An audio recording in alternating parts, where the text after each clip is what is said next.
Et donc Hachem, jusqu'à présent, n'intervient pas.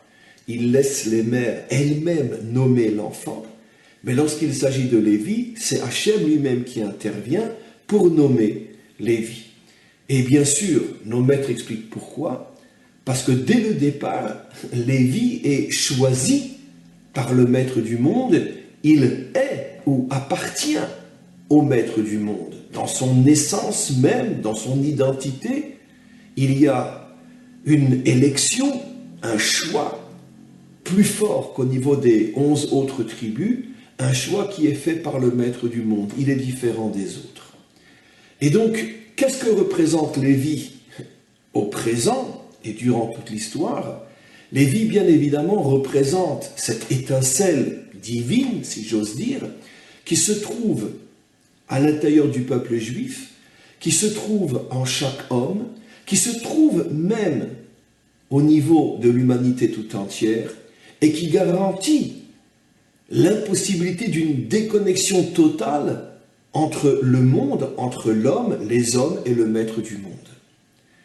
Le maître du monde est obligé de garantir un lien indestructible entre lui et son monde, parce que si ce lien n'existe pas, automatiquement, le monde va lui échapper. Car selon le principe du libre arbitre, le maître du monde n'est pas censé empêcher l'homme d'aller jusqu'au bout, et si l'homme va jusqu'au bout, et l'homme va et ira jusqu'au bout, c'est absolument évident que le monde va lui échapper. Et donc, qu'est-ce que fait le maître du monde? Il court-circuite, d'une certaine manière, cette difficulté, ce problème, en introduisant au sein même de la création un élément spirituel, indestructible, qui garantit l'éternité du lien entre lui et son monde. Et dans le langage codé de la Torah, bien que c'est une réalité historique aussi, mais dans le langage codé de la Torah, cette dimension indestructible s'appelle Lévi. Bien que l'on va voir par la suite du cours que même Lévi, étant un homme, étant un humain, forcément a ses propres capacités de faute et d'erreur, sinon ça serait un robot introduit au sein de la création, et à ce moment-là, tout est faussé, plus rien n'a d'intérêt, parce que ça s'appelle tout simplement un trafic spirituel. Il ne peut pas y avoir de robot à l'intérieur de la création humaine, c'est-à-dire qu'il ne peut pas y avoir d'être conditionné à ne pas fauter. Même Lévi fautera, mais ce que je vais expliquer par là, ça va être la grandeur du cours d'aujourd'hui, de montrer que même l'élément indestructible malgré tout peut fauter, et on va repérer justement où se trouve la faute de Lévi. Et je reprends mon souffle car au fur et à mesure que je rentre dans le cours, je me rends compte que on rentre dans une immensité. Je tiens à prévenir, ne m'en voulez pas, que tel que c'est parti, je ne suis pas certain qu'on pourra poser des questions aujourd'hui, mais personne n'y sera perdant, croyez-moi. Et en tous les cas, donc, Lévi peut fauter, parce que Lévi est un humain, mais malgré tout, Lévi n'atteindra jamais un niveau de faute qui pourrait couper, casser le lien entre lui et le maître du monde. Et donc, dans la création tout entière, que représente Lévi?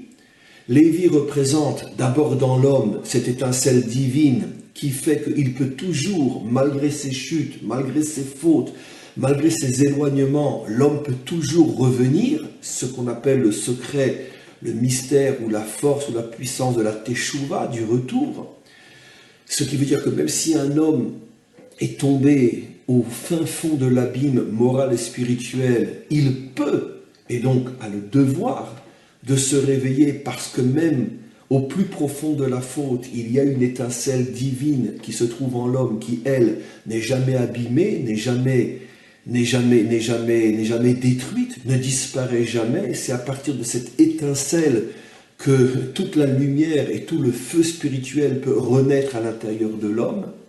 De même, au niveau des nations, on retrouve bien sûr cette étincelle dans la dimension adamique qui est extrêmement voilée, qui est extrêmement abîmée d'une certaine manière, et tout au long de l'histoire, et qui commence, et surtout en cette fin d'histoire qui commence, comme on le sait, à réapparaître un petit peu partout dans le monde, Cette étincelle donc qui a traversé tous les affres de toutes les fausses religions, de toutes les fausses idéologies, de toutes les horreurs morales et spirituelles qu'ont traversé les nations jusqu'à aujourd'hui, cette étincelle était complètement enfouie au sein des 70 nations, et on voit qu'après des millénaires de mensonges et d'erreurs, cette étincelle adamique ressurgit, et de plus en plus de non-juifs partout dans le monde, ils sont aujourd'hui des dizaines de milliers, des centaines de milliers, et très vite ils seront des millions, des dizaines de millions, des centaines de millions. C'est tout simplement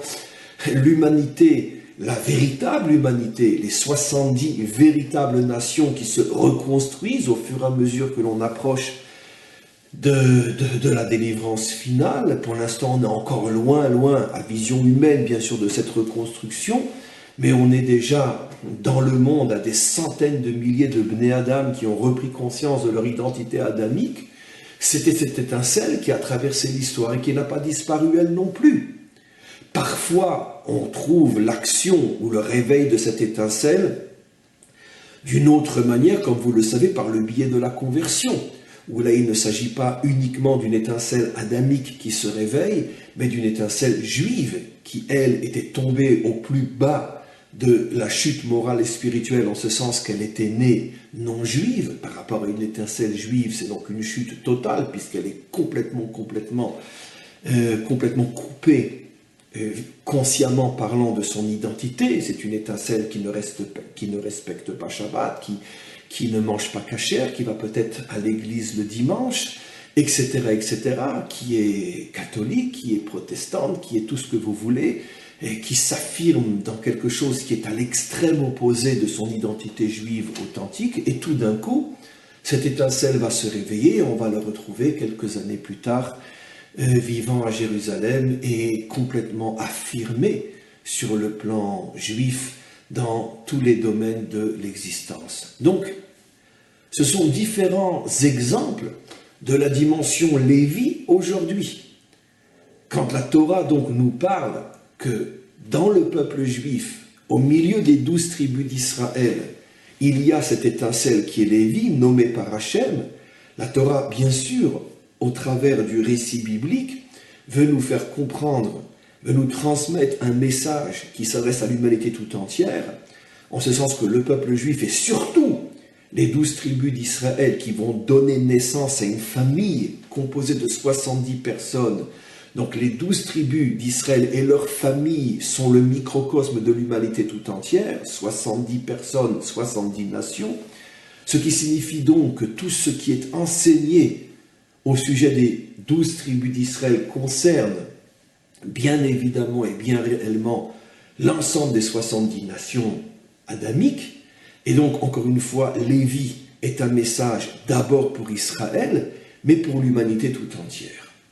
Et donc, Lévi est aussi, d'une certaine manière, l'espoir que l'humanité entretient dans son conscient ou surtout dans son subconscient, que finalement, le monde s'en sortira, que la délivrance arrivera, et c'est tout simplement l'espoir et l'espérance messianique.